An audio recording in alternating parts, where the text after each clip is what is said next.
the government shutdown, the wall, and illegal and legal immigration. What's it really all about?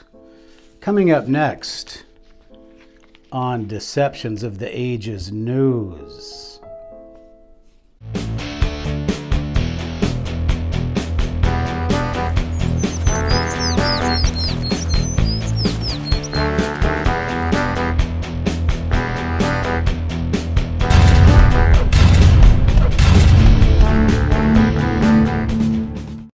Hello everybody and welcome to Deceptions of the Ages News. Today we are going to talk about the wall, the government shutdown, illegal immigration, as it is the final battle probably in the war on the American people. Now before we can talk about the war on the American people, I need to ask you, please consider a sponsorship on patreon.com/hindsight, $3, $5, or $10 a month. Please hit that subscribe button and please like, share, and comment on this video. All right, well, today I'm going to do something that I really hesitate to do because I'd really just like you to read my book, Deceptions of the Ages, Mormons, Freemasons, and Extraterrestrials, because this is all in there. But if you are looking for the sources for where I got my information from, you have to go to that book and check out those sources because they are legitimate. This is all legitimate, everything that I'm about to tell you. Now, I don't want to bore people, so we're going to probably break this up into 2 videos. So the first thing that I need to do is I need to talk to you a little bit about this. This is the dollar, but this goes back to the 1820s when the Rothschilds family took over the currency market in England, France, the Vatican, and in Italy. So they basically had cornered the market through currency, which basically was just currency manipulation. But by the 1820s, they had control of all of the currency. And there was a new country they wanted their hooks into, and that was the United States of America. Now, financiers had been sending money to George Washington during the Revolution, and so this is nothing new. These were Jewish financiers, and this is nothing about Jews or anything. This is just how it is. The Rothschilds were in Germany, where Jews were considered not really part of society. They were kept in ghettos, and they were not really allowed to mingle, which, were that me, that would foster a lot of animosity towards people in Germany. But that was how it was, and so the Rothschilds family managed to get a hold of the currency. Now, going back to this new country, they got an inroad with George Washington, and they established a Rothschild bank based on what is called fractional reserve banking, which means that you don't really have to have money in your bank in order to start accumulating debt, making loans, and taking in people's money to loan out. So it was basically this thing. And by the time that Andrew Jackson got to the presidency, it was a charter for 20 years. He killed it. And Abraham Lincoln would have had nothing to do with it. But during the 19 teens, there was a Democrat in office named Woodrow Wilson, and during the middle of the night, they passed what would come to be the Federal Reserve Currency Act, which put a guy named Paul Warburg, whose brother was the head of the German secret police, who we'd soon be fighting in World War I. They put Paul Warburg as head of the Federal Reserve because this was a Rothschilds bank, and by golly, the Rothschilds were going to take control of it. So this is how the Rothschild Bank got hold of the country. And you can go back, and if you don't believe it, you can just go back, check my sources in Deceptions of the Ages, and do whatever you have to do. But what happened after that was the first thing that happened after that actually didn't happen after that. The first thing that happened before that. Now, before that, the United States passed in 1912 the Income Tax Act. That meant that you and I and everybody in America now has to pay income tax on anything we earned. The IRS was established, and it was just something that was, people were just, okay, well, we'll do that. That sounds like a good idea.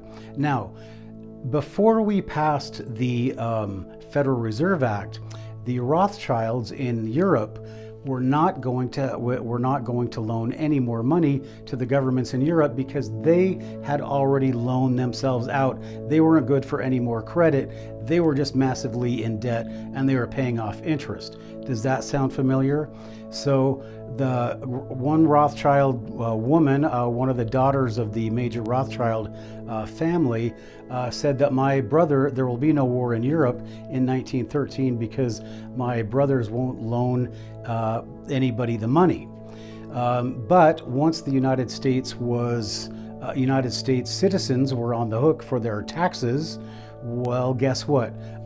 Then the money was there, and bang, World War I got started. Now, towards 1917, Russia was not really doing very good in the war, but they were keeping the war going on. But the Germans could not keep fighting a two-front war. So what did the U.S. do? Well, somebody was arrested going to Russia with $10 million in cash, right, in Canada. And they asked, what should we do with this guy? They asked the U.S. government, and they said, let him go. Sent $10 million to the Bolsheviks so that the communist revolution could take place and Russia would capitulate, which allowed Germany to stay in the war.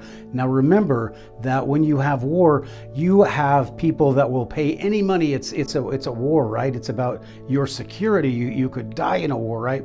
So everything is fine, and especially spending money and taking on more debt. So that was the big thing that happened as soon as the Rothschilds got their Federal Reserve banking system in. We got involved into World War I, but World War I broke out months after the Federal Reserve Act was actually in place. So, you know, that's something, and it's very interesting knowledge, but what does it really have to do with what we're talking about, immigration and the wall? Well, that is what the media and the corporate America and the government don't want you to think about. They don't want you to think that these things are interconnected, but actually they are. Because what World War I was the first in a number of wars on the American citizens.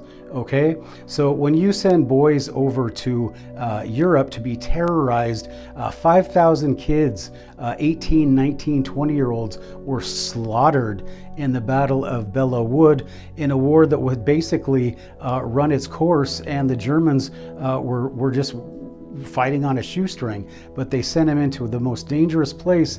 5,000 kids in one battle died. So America got a taste of what was to come, and by the time of Roosevelt and the Depression, there had been so much manipulation by the Federal Reserve and the people who owned the Federal Reserve Bank that we had a depression and people couldn't eat, and then Hitler got into power somehow, and somebody was paying for this guy who was a total racist and anti-Semite, and they were loaning him money.